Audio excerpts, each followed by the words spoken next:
What's going on? I'm going to take you guys through a zero carb carnivore day of eating. Hopefully this will answer a lot of questions as to kind of what I eat and what I do to maintain optimal health through nutrient density. So I got a little bit of a mess over here. I'm making some beef tartare for another video, but my main meal today, here I have some New York strip steaks I dry aged in my fridge. I'll show that to you guys maybe within a week or two. Here I have a bowl of lamb's liver and a bowl of veal brain, and I'm probably gonna have some beef tartare later as well, so maybe we'll show that too. But first I'm gonna go outside and we're gonna throw these on the grill on a wood fire. Sometimes it's a little hard to get this grill heated up at this time of the year, but you know, with the wood in there, the gas, propane, it's pretty easy. For any of you guys that haven't seen my grill setup, I have some old grates on top of the burners and I lay wood on top of that. So I essentially have a gas-fired wood grill. These steaks are really dry on the outside, so they flare up pretty quick. Over here I have a pan, and you can see the bottom has seen better days. But if I ever want to pan sear something like duck liver or liver, I put the pan on the fire and I sear it in the pan. It limits all of my cooking to outside, so mainly so I don't smoke out my apartment or house wherever I'm cooking, and it also removes a lot of cleanup and a lot of grease splatter everywhere. Like if I had to decide whether to cook inside or eat my whole meal raw, I'd rather eat it raw. But I usually eat my meat raw on the inside anyway. I mean, it's really just a light sear on the outside, so. I do have some, I have some trimmings from the tenderloin here that I was using to make the tartare.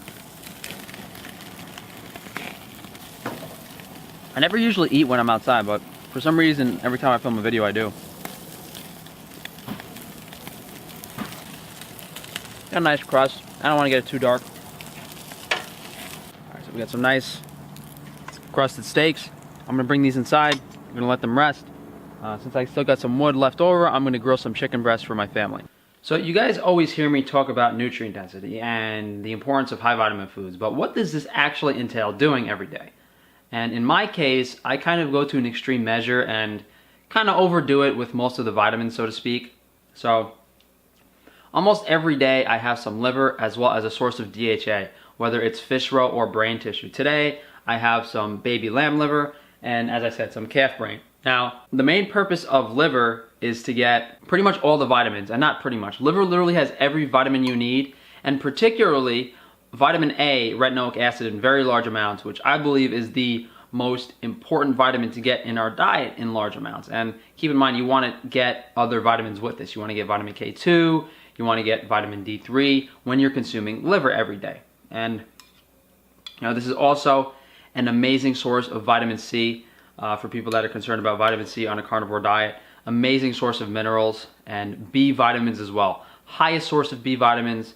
Liver is also definitely the best way to kind of overcome anemia if you're coming from a vegan or vegetarian diet.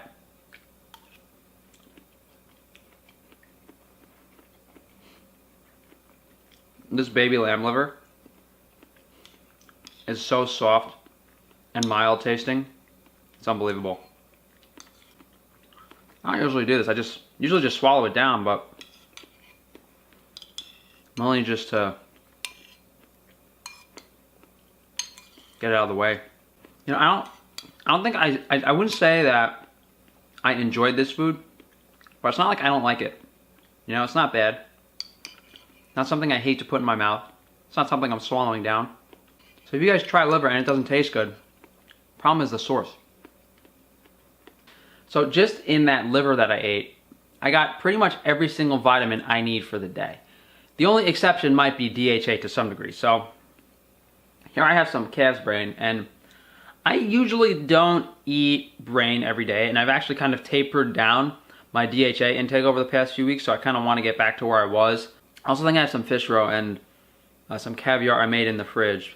And to me, I prefer fish roe over brain tissue because fish roe is a bit higher in all the other vitamins, and fish roe is also a similar amount of DHA to brain tissue.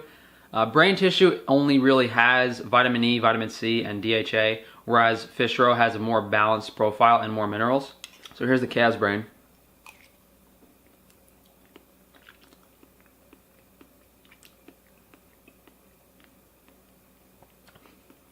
Very cholesterol-y, rich, very fatty.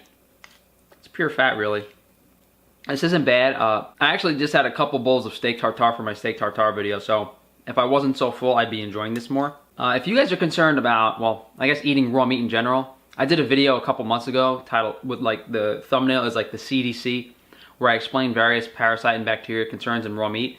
But since I'm eating brain tissue, in regards to specific prion diseases, you can only get Creutzfeldt-Jakob's disease or mad cow disease from either human brain tissue or cow brain tissue that's more than 3 years old. So since this is veal brain or calf's brain, there's no concern about mad cow disease or Creutzfeldt-Jakob's disease being transmitted from the brain tissue.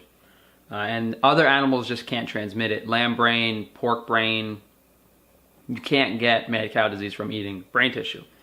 And guys, if the animal had prion diseases, it might be concentrated more in the brain and the spinal cord, but it occurs in all the tissue in the body. And most people that do get mad cow disease, they get it from eating steak. They don't get it from eating cow brains.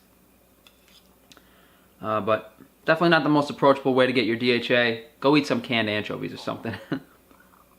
Now, did brain tissue lead to our evolution?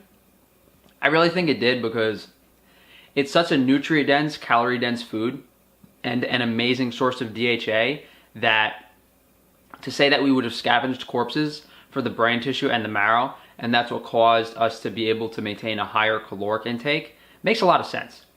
But that's enough of that. So I have all my nutrients for today. I'm all done on nutrients, and now it's about like what I crave, what I enjoy, what I want to do.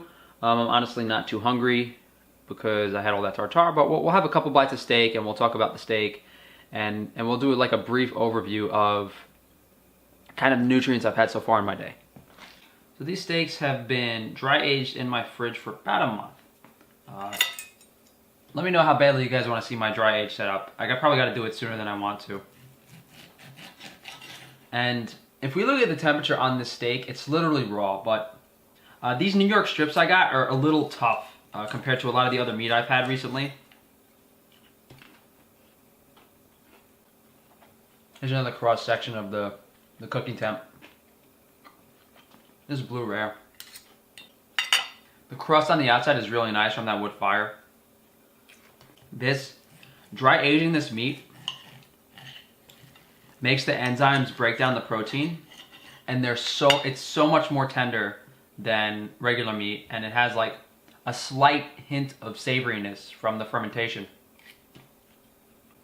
I just like sprinkling a tiny bit of salt on each piece. This is a Celtic salt. If you guys want to see what salt I use, check out my Amazon shop. The fat on the steak has this kind of like nuttiness from the fermentation. All right, I'm definitely not going to eat any more today. So the steaks are for calories mainly. I did a pretty severe fast for my candida last week, so I've been like really starving for nutrients, and my body's really been craving protein. So that's probably why I ate so much more than I thought I was. And that's also why it might seem like the fat to protein ratio in what I'm eating today is a little bit off, but you know, with the brain tissue, New York strip, the fat's probably around like 60 or 70%, which for my lean body mass is adequate. So again, we had the liver for all of our vitamin needs. The brain tissue was just for a little bit of extra DHA.